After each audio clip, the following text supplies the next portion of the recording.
Salve a tutti ed eccoci in questo nuovo episodio dedicato allo speedrun del primo Resident Evil tramite memory hacking. L'ultima volta eravamo rimasti feriti da dei cani zombie, perciò ho continuato a cercare altri parametri all'interno della RAM per poter ripristinare la vita di Jill. Questa volta è stato abbastanza complicato. Con le armi dell'inventario avevo le munizioni come punto di riferimento, ma con la vita non abbiamo dei dati che possiamo misurare numericamente, in quanto ce ne solo mostrato l'elettrocardiogramma che passa da verde a rosso, ma alla fine dopo i diversi tentativi sono riuscito a trovare l'indizio di RAM corrispondente. Ecco, qui abbiamo trovato l'indizio di memoria corrispondente alla vita di Jill. Se ora lo modifichiamo con il valore 60, come potete vedere la vita è totalmente ripristinata. Adesso invece andrò a modificare il valore immediatamente a fianco con 80 e... Vai vai Jill, ci mancherai. Comunque, fatta ora questa premessa, possiamo continuare con la nostra run. Allora, innanzitutto prendiamo le erbe perché, come dicevamo l'altra volta, servono per modificare gli oggetti dell'inventario. Cioè, non specificatamente le erbe, ma avere degli oggetti nell'inventario.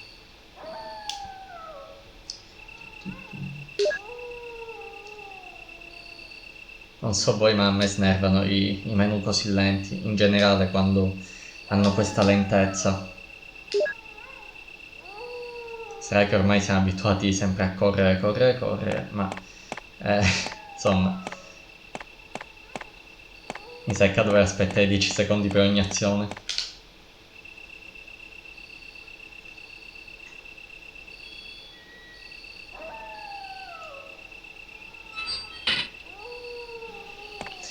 Allora, in questa parte del gioco, se ricordo bene, ci vuole la manovella. Io mi sono già segnato tutti gli oggetti in un foglio di carta. Ehm, allora, andiamo intanto all'indirizzo di memoria 8787. Intanto impostiamo gli oggetti al massimo, così da non avere problemi poi con il consumo dell'inventario. E modifichiamo la prima erba con il valore della manovella, così da poterlo utilizzare. Scusatemi, ma io come l'altra volta taglio le sequenze filmate o comunque che si dilungano troppo per concentrarci unicamente sul gameplay e sulle modifiche.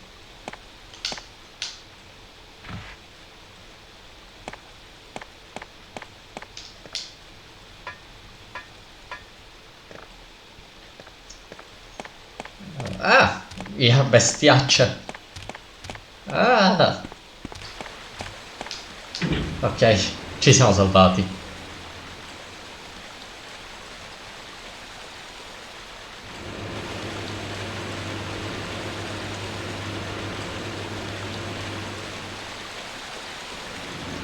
Allora, qui se ricordo bene dovevano esserci dei cani. No. Beh, forse mi sono sbagliato. Ah no, ce n'è uno lì. Ok, un altro. Vai via, maledetto. Ok, a questo punto noi no, lì, no, dovevamo andare oltre la cascata, ma no, infatti qui la cascata è bloccata. Se ricordo bene qui c'è una parte di backtracking dove siamo dovuti risalire sopra tramite un ascensore che sì, è qui. Tramite questo ascensore qui ci va la batteria, quindi ok. Sì, mettiamo la batteria. Questa parte di backtracking consisteva nel ripristinare l'acqua sul ponte, riposizionando la diga e quindi bloccando la cascata. In questo modo avremmo l'accesso eh, oltre la cascata.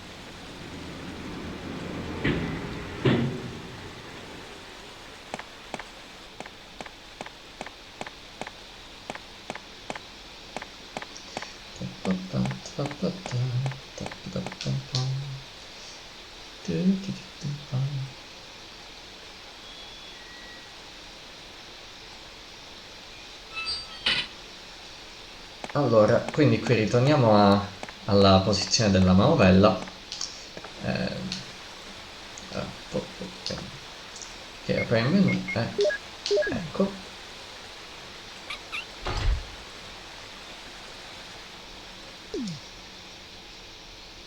Ecco, abbiamo di nuovo bloccato la cascata tramite la diga. Cioè, non la diga, insomma, questa sorta di portellone, non so come chiamarlo.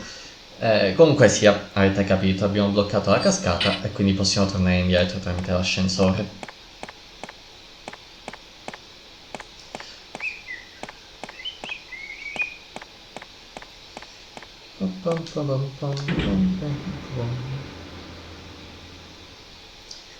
Il backtracking era uno dei trucchi più usati nell'epoca della PSX, in quanto magari non c'era abbastanza spazio per tante mappe e quindi per risparmiare quanti più dati possibili all'interno del disco si usava lo stratagemma di tornare indietro e avanti più e più volte.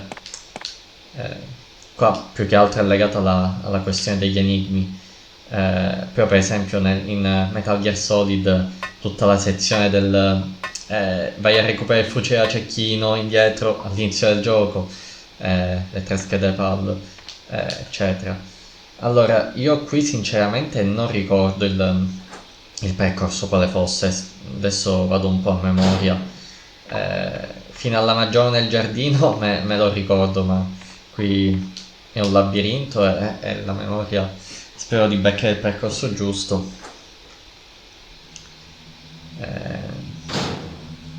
Allora, qui ci dovrebbe essere un masso se ricordo bene.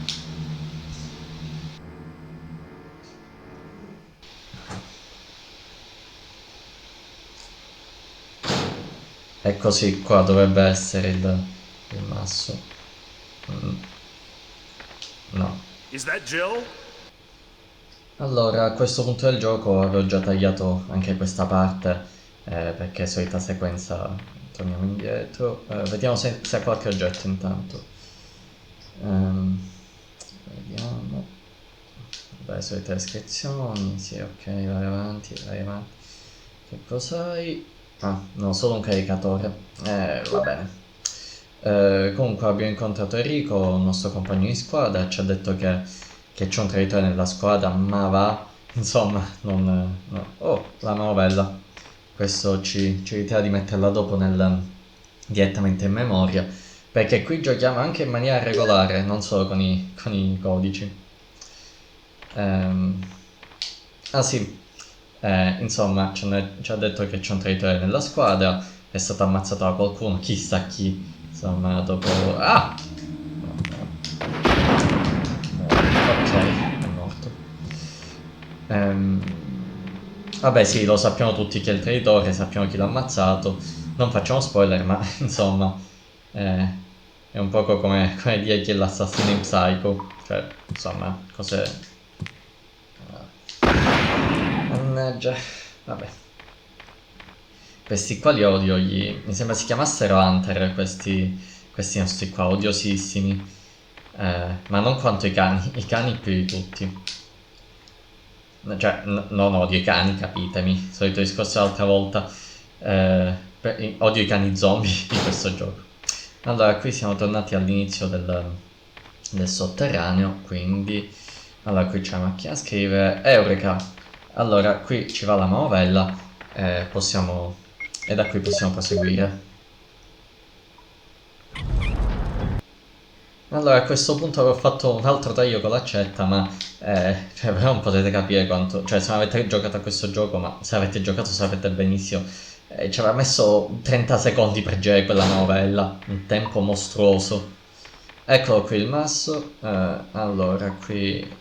Allora, sì, se ricordo bene doveva sfondare questa parete e noi dovevamo passare da lì per uscire. Ecco, il masso si è attivato. Ok, corri Jill, corri, corri, corri, corri! Ok.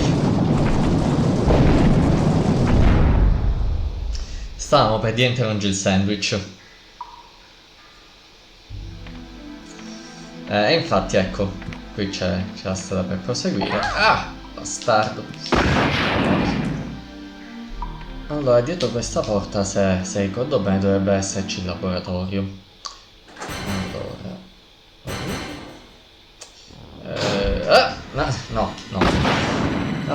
Hai eliminato così tanto facilmente.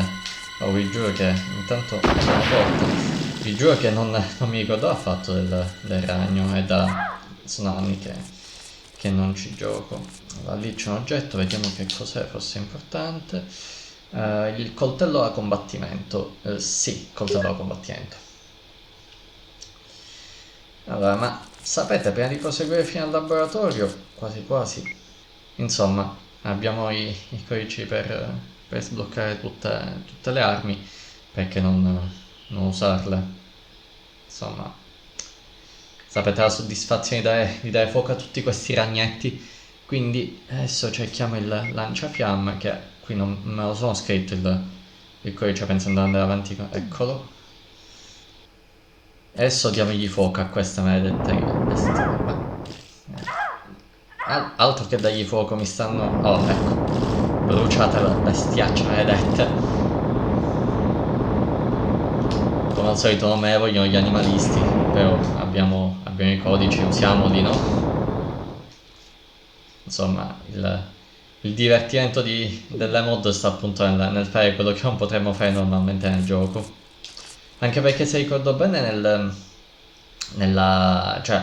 nell'originale in questa parte non possiamo usarlo. Forse giù nemmeno c'era il lanciafiamme. Ho un vuoto di memoria.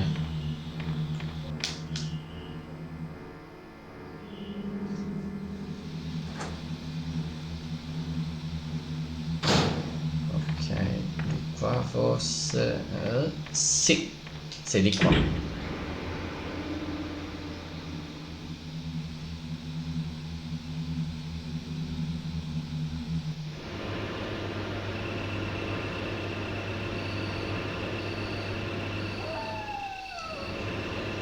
Allora, qui siamo tornati nel retro della villa col giardino. Questa mi sa che è la porta.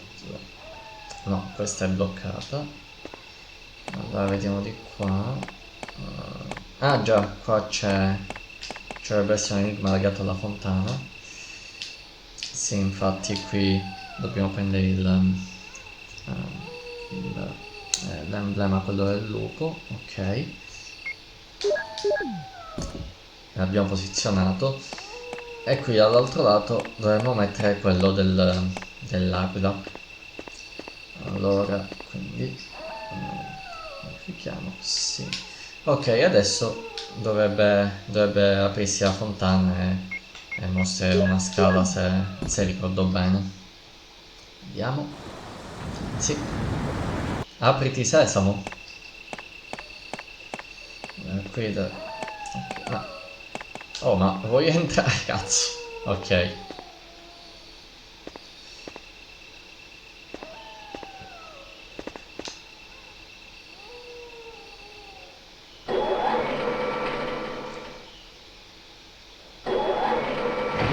Allora, qui siamo nell'ascensore che ci porta nel solito laboratorio sotterraneo, che ormai è un cliché all'interno dei titoli di Resident Evil.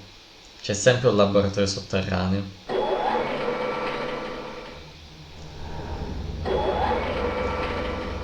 Allora, sì, qui siamo finalmente arrivati al laboratorio. Anche per oggi è tutto. La settimana prossima proseguiremo con l'ultima parte di questa run attraverso i laboratori fino alla fine del gioco. Come sempre vi auguro una buona giornata e alla prossima.